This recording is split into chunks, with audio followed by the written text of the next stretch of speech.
Let's check the weather to see who makes the decisions to close the university and how you will make your way to class. I'm sure all Western Carolina University students are eager to find out if their classes are in session on a snowy and wintry day. Snow and ice is blocking their driveway, and the only way to get to class is by walking. Joining me today is Dr. Sam Miller, who is the Vice Chancellor of Student Affairs at Western Carolina University. Dr. Miller, the first question I have for you is, who makes the decision to cancel classes? The decision to cancel classes is made by the chancellor and by the provost, and they are given input by the rest of the vice chancellors.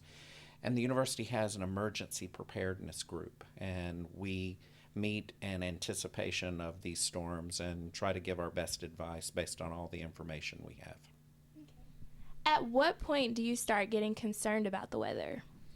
We're like everyone else. We follow the weather reports and the forecasts, and we get state reports as well as reports from Duke Energy and some of our other on-campus experts, and then we try to have meetings in anticipation of whatever the weather event might be. We do the same process for snow as well as hurricanes or severe thunderstorms. Also, I know that some professors live in surrounding areas such as Asheville or closer. Do you leave it up to them to decide whether they should cancel their classes? Well, the university has policies that dictate we must have classes, and so we have the adverse weather policy that covers most of these things. But the attendance policy, as well as some of the other school-by-school policies and procedures, have a bearing on all this as well. Have you ever seen the weather having to cancel classes have a negative effect on students in their learning process?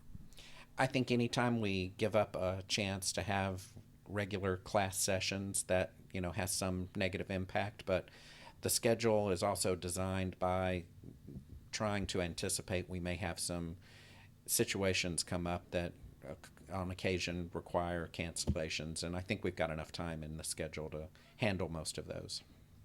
Okay, thank you. That's all I have.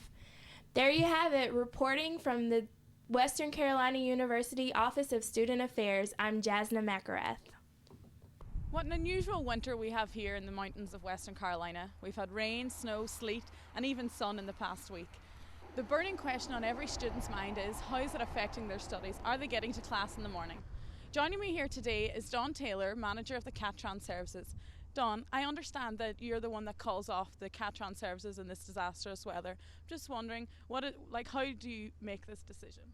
I make this decision based on weather reports, input from the drivers, and direct observation of road conditions. And has there ever been any accidents that have occurred because of this dangerous weather? We've had no accidents occur because of inclement weather. We generally tend to get them in before such damage could occur. Okay.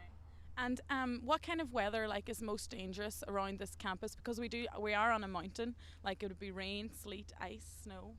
Oh, certainly the black ice is the poison pawn of all. Wet snow would be next in order as it turns into packed ice, and then of course a driving rain. Yeah, and has there ever been any problems with the mechanical failures, or can the buses are the tires good for this weather and for going around the mountains and stuff?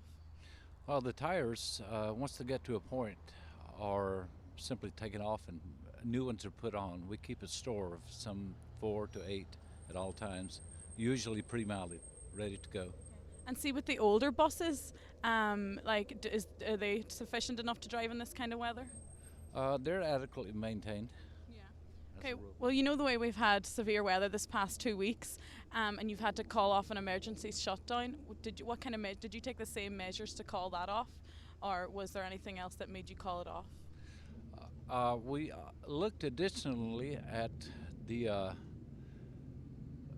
what we thought would be the future worsening conditions, as a pilot would choose not to go or fly into ever worsening or more deteriorating conditions. We take that into account as well. Okay, well, thank you very much. You're quite welcome. Okay, well, there's a positive note on the weather from the Catron Services. You just can't stop the Catron. Reporting here from the Catron Services, I'm Niamh Hannon. Well, that's all the time we have for today. Hope you all have a great week. I'm Haley Jamieson. And I'm Brian Scott, and this is Cat TV News.